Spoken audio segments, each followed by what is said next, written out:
We have a secure perimeter around the asset. Multiple bogeys incoming! Eyes up! It began as a streak of green fire cutting across the stars. Not a meteor, not a satellite, but something moving with purpose. Within minutes, 3 metallic pods slammed into the desert outside a classified military installation known only to a handful of people on Earth. Vanguard Command. Vanguard was not a base you'd find on any map. Built decades ago under the cover of a decommissioned mining facility, it existed for one reason: to prepare humanity for a threat nobody wanted to admit was real. Contact. Commander Marcus Hale had spent 11 years training for this exact night. When the alarms tore through the base, he didn't hesitate. He grabbed his radio, barked orders down the steel corridors, and mobilized every soldier under his command. Full containment protocol, he said. Nobody fires unless fired upon. I want them alive. Outside, the desert had become a battlefield of light and smoke. The alien pods had cracked open, and from within emerged creatures unlike anything recorded in Vanguard's classified archives. Tall, armored beings with reptilian skin and glowing blue markings across their limbs. They moved fast, coordinated, almost military in their formation. But they weren't attacking. They were retreating. Hale's team surrounded them within the hour, using ion suppression nets developed specifically for scenarios like this. One by one, the alien invaders were subdued, not killed, not destroyed, but captured. Dragged back through the desert and into the underground halls of Vanguard Command. By dawn, the base had gone from a training facility to the center of the most important operation in human history. Deep inside Vanguard's restricted wing, Dr. Elena Voss stood behind reinforced glass, watching the creature's pace inside their containment cell. She was the base's lead xenobiologist, the person who had trained her entire career for a moment she never truly believed would come. They're not like the simulations, she muttered, reviewing the scans. Their vitals, their neural patterns. This isn't primitive. This is advanced beyond anything we've theorized. Commander Hale entered behind her, his expression unreadable behind a mask of discipline. Can you get anything out of them? Given time, yes. But Commander, look at their formation in the desert. Look at how they moved. They weren't invading. They were running from something. Hale's jaw tightened. Running from what? Elena didn't have an answer. Not yet. Among the soldiers stationed at Vanguard was a young officer named Ryan Cole.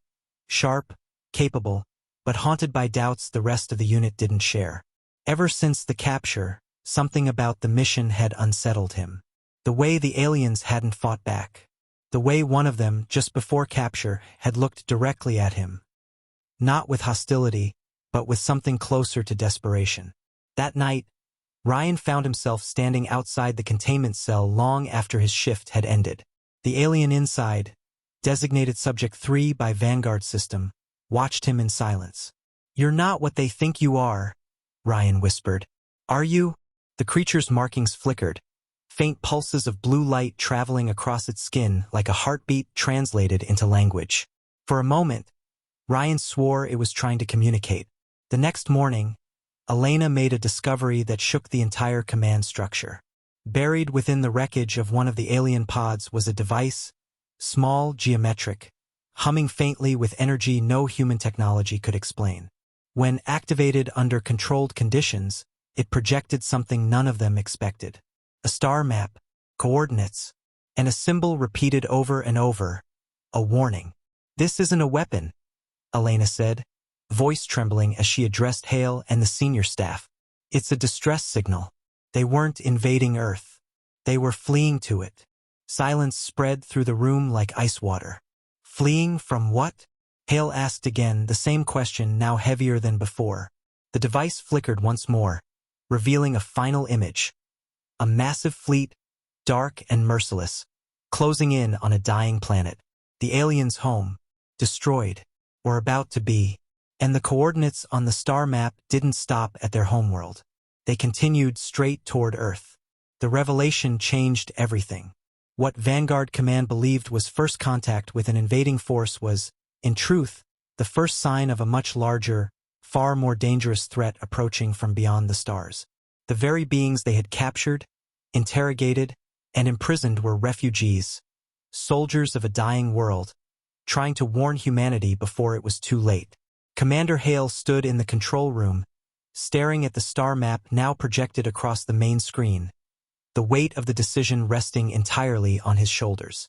Release the aliens and risk political catastrophe, or continue treating them as prisoners while an unknown enemy raced toward Earth. Dr. Elena Voss made her position clear. If we don't act on this now, Commander, we may not get a second chance. Ryan Cole, still troubled by the encounter the night before, requested permission to speak directly with Subject 3, the one alien who had shown signs of attempting communication. Hale, against his better judgment, allowed it. Inside the containment cell, Ryan approached carefully. The alien's markings pulsed rapidly, and for the first time, words came through. Broken, mechanical, translated through the recovered device. "They are coming," the alien said. "You are not ready." The words hung in the air like a verdict. As dawn broke over Vanguard Command, Commander Hale made his decision. He ordered the release of the alien prisoners, not out of mercy, but necessity. If Earth was going to survive what was coming, humanity needed allies, not enemies. But even as the base scrambled to prepare, sensors deep within Vanguard's monitoring systems detected something entering Earth's outer atmosphere. Something massive. Something that hadn't been there an hour before. The fleet from the star map had arrived. Commander Hale stared at the screen, the reality of the situation crashing down around him. Vanguard Command hadn't captured invaders. They had captured the last warning Earth would ever receive. And now, the true invasion was about to begin.